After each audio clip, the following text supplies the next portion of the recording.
భారత రాష్ట్ర సమితి పార్లమెంట్ సభ్యులు, శాసనసభ్యులు, శాసన మండలి సభ్యులు, పార్టీ నాయకులందరూ తెలంగాణ భవన్ నుంచి బయలుదేరి వెళ్తున్నాం.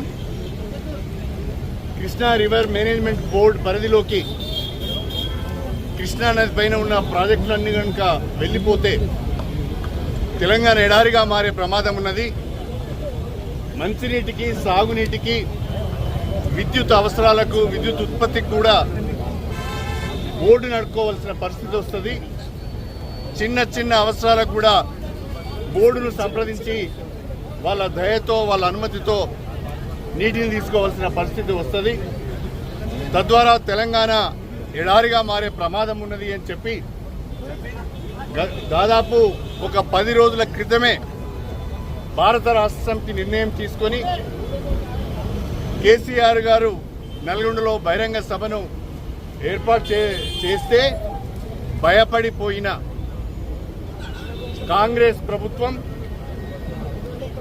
నిన్న శాసనసభలో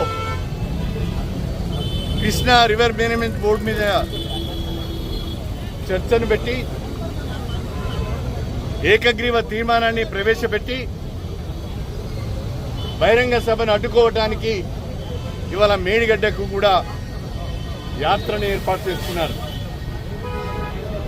కాంగ్రెస్ పార్టీ, కాంగ్రెస్ ప్రభుత్వం భారత రాష్ట్ర సమితి నల్గొండ సభకు భయపడిపోయే కేఆర్ఎంబీ పైన అసెంబ్లీలో ఏకగ్రీవ తీర్మానం పెట్టారు. ఇవాళ మేడిగడ్డకు కూడా ప్రయాణం చేస్తున్నారు. వాస్తవాలను ప్రజలు చెప్పడానికే, వాస్తవాలను రైతాంగానికి వివరించడానికే ఈరోజు మేమందరం నల్గొండకు వెళ్తున్నాం. గడిచిన 10 సంవత్సరాలుగా తెలంగాణ రాష్ట్రం ఏర్పడిన తర్వాత ఏపీ రీఆర్గనైజేషన్ యాక్ట్లోనే కేఆర్ఎంబీ, జీఆర్ఎంబీలు ఉన్నా గత 10 సంవత్సరాలుగా తెలంగాణ ప్రాజెక్టులను కేఆర్ఎంబీకి, జీఆర్ఎంబీకి ఇవ్వకుండా అడ్డుకున్నాము. తెలంగాణ రైతాంగం యొక్క హక్కులను, తెలంగాణకు కృష్ణా నదీ జలాలపైన, గోదావరి నదీ జలాలపైన ఉన్న హక్కులను కాపాడుకునే ప్రయత్నం మనం చేశాం. అంతేకాకుండా చాలా స్పష్టంగా త్వరితగతిన కృష్ణా నది పైన బ్రిజేష్ కుమార్ ట్రిబ్యునల్ తన తీర్పును వెలువరించాలని, తెలంగాణ వాటా ఎంతో తేల్చాలని చెప్పి గత 10 సంవత్సరాలుగా కూడా డిమాండ్ చేస్తూ వస్తున్నాం.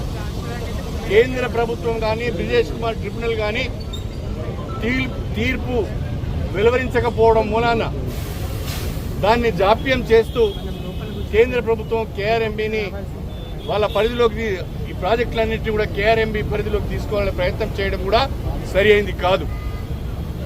దీనికి సమ్మతి తెలిపిన కాంగ్రెస్ ప్రభుత్వం నల్గొండ సభను చూసి భయపడి నిన్నటి రోజున ఆగమేఘాలపైన అసెంబ్లీలో తీర్మానం చేసింది. అయినా ప్రజలకు వాస్తవాలు చెప్పాలనే ఉద్దేశంతోనే ఇవాళ బ్రహ్మాండమైన సభను నల్గొండలో ఏర్పాటు చేసినాం. కేసీఆర్ గారితో పాటుగా భారత రాష్ట్ర సమితి ప్రజాప్రతినిధులు, శ్రేణులందరూ కూడా నల్గొండకు తరలి వస్తున్నాయి. రైతులందరూ కూడా తరలి వస్తున్నారు. వాస్తవాలను ప్రజలకు వివరించి చెప్పి నదీ జలాలపైన తెలంగాణ హక్కులను కాపాడుకోవడానికి కేఆర్ఎంబీకి, జీఆర్ఎంబీకి తెలంగాణ ప్రాజెక్టులను అప్పగించవద్దని, త్వరితగతిన ట్రిబ్యునల్ తీర్పులు ఇవ్వాలనే డిమాండ్తోని జల ఉద్యమం ఈరోజు ప్రారంభమైంది.